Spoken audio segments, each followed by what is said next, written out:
at tier 2, so they don't get their tier 2 hero, which is like the most annoying part of this strategy, is that generally they're going to get the panda just because it counters both towers and footmen.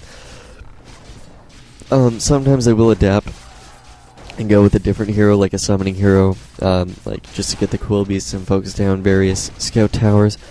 Maybe a tinker if they're cool, which Moon happens to not be as cool. But once again, if you're going to be doing this strategy as a human player, don't focus down like the buildings that are building. Focus down the units, because not only does it make them waste their moon juice, but you're going to gain experience doing it. And then it just allows you to get your towers up, because you have like so much more time, because they have to run around their units to save their ass, and then you waste more of their time, and then your towers get up. And then it's like, GG. If you go ahead and focus their buildings, all they're going to do is start spamming buildings everywhere, and then you're just going to be chasing those around and wasting so much more of your time. And they're going to start firing your towers, and they're never going to go up. And that's not a good thing. So, obviously, if they're going to be going Demon Hunter with Immolation, you're going to set up the Arcane Tower first. And obviously, in this case, he is going to be getting an Arcane Tower anyways, just to be able to counter the Pandaren Brewmaster, which is dead. So one thing to point out is that the Night Elf player is kind of building everywhere. He has set up a Huntress Hall near the top red creeps. So, you know, if worse comes to worse, you can always just build everywhere and hope that you can stall out enough to be able to get your tier 2 buildings in and run in and kind of end the game there. But yeah, since towers are going up in your base, it's kind of a bad thing to try and build your tier 2 buildings in your base. So your best bet is to build them like away from there, so that they actually have to spend time running over there, and then they have to choose whether to end your base or end your tier 2. And obviously, if like the Night Elf player, if you hit tier 2, you're not really going to be able to set up an expo that easily, especially because if your one is going down, you're going to be short on gold anyways, because you have to not only set up your tier 2 buildings, but also get tier 2 units and get your abolish upgrade for your dryads, which is always a good thing to get, just so as you know.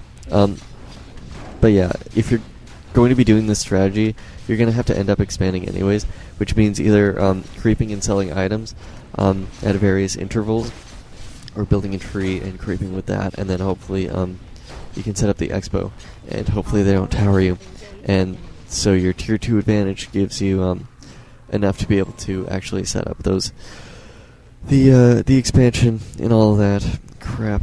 Because if you have 2 heroes, you've kind of got an advantage, especially if you have the Pandaren Brewmaster and a Demon Hunter.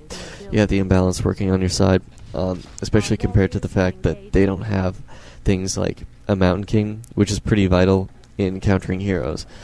But as you can see, Arcane Vault is set up in the Night Elf player's base, always a good thing to get, just because you have a whole bunch of tiny units, you might as well heal them eventually. And Clarity Potions are the bomb. So I'd personally be focus firing the Tree of Ages first. That's just me, stop their income, especially because he's researching Nature's Blessing, which is kind of vicious in terms of trying to take out their buildings and stuff, because it just makes it like so much more of a pain in the ass. And like they heal themselves, and then they can walk around a little faster, and with a wee bit of micro, it's kind of a pain in the ass. So yeah, I focus fire the tree first, just because if you can stop their income, you can kind of stall the game out a little more and use the income advantage more to your advantage, if that makes sense. So yeah, Moon is setting up an expansion at the very top of the map, and as you can see, he's got the Ancient of Wonders, both of his Ancient of Allures. He's kind of spread across the map, which is a good way to stop the human player from really doing effective damage to one area, and it kind of eliminates the use of towers, because it's not like you're going to run across and tower up all their buildings. I mean, you can only tower up like one at a time. But once again, if you don't have defend and they have dryads, and you don't even have a blacksmith or any kind of a tech going, you're really screwed. So get defend, just because, like, if you put defend on and the dryad focus fires your footy, there's like a 40% chance or something that is going to bounce back, and then the dryad's going to have their own slow poison on them, and it also slows their attack speed and their move speed, so it's always a good thing to have.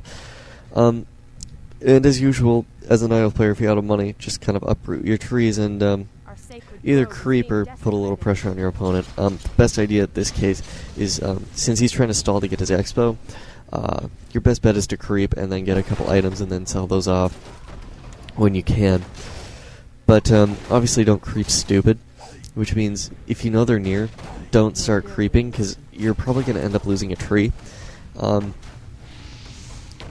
And you really don't want to be losing your trees just because it's more of a pain in the ass just to be able to get your tech going. Once you've already had to re-expand and have that become your main, and then you have to tech and then get your tier 2 buildings up, it just gives them so much more time to really dominate you. So try not to lose your tier 2 buildings. That's why I creep with the Ancient of Wonders instead, especially because he has 2. It's not like you're going to be using those exclusively. So here's pretty much where the game kind of ends. Really, all you have to do as a human player is try not to let them level up too much, especially on the Mandarin Brewmaster. And if they hit level 5 on the Demon Hunter, you're kind of screwed, especially because you've allowed them to get to level 5, but also because it's like just a matter of time before they hit level 6, because you're not going to be able to lend a level 5 Demon Hunter, to end a level 5 Demon Hunter that easily. Mana Burn level 3 just eliminates the Archmage pretty much, along with evasion and the Breath of Fire that you can use around your Demon Hunter. Now, one thing to make sure is that you don't really tank up on your heroes too much as an item player, especially when you're creeping, and it's kind of risky. So, if I were Moon, I wouldn't really be creeping with the Demon Hunter, because the spikes on the giant turtles almost killed his hero here, which is pretty bad. I would just kind of avoid that and creep with the tree, because, if your hero's that low and you don't have tier 2 to be able to buy potions, you're screwed. Don't tank up on your heroes. It's just a no bueno right there. I mean, all you can really hope for is that your hero levels up, and there's really not enough footmen to level up both heroes, or at least one of them at a time. So you're really going to end up losing your hero. Well, the panda goes down, but still. Demon Hunter will die to bad pathing action. He blocked himself with his own Dryad, but, such is life. So that's pretty much how to effectively use the tier 1 militia push and, human imbalance. So basically there's 2 ways to do it. You can either go over immediately and start building a lumber mill right when you scout them, and then just kind of militia over, make sure they don't get their second Moonwell, and then just kind of hope that they didn't go immolation and have good micro and stuff and take out all your units that way. Otherwise you can just kind of creep to level 2 and then decide to push them when you know they have mana burn, and they won't be expecting it, and they'll kind of expect you to go standard, kind of like the Grubby versus Todd game that I mentioned in my last audio, even though it wasn't really in the last audio, but whatever. So yeah, that's I'm gonna end off the audio commentary series, well, at least my part here. Thanks for listening, and have a good day, etc.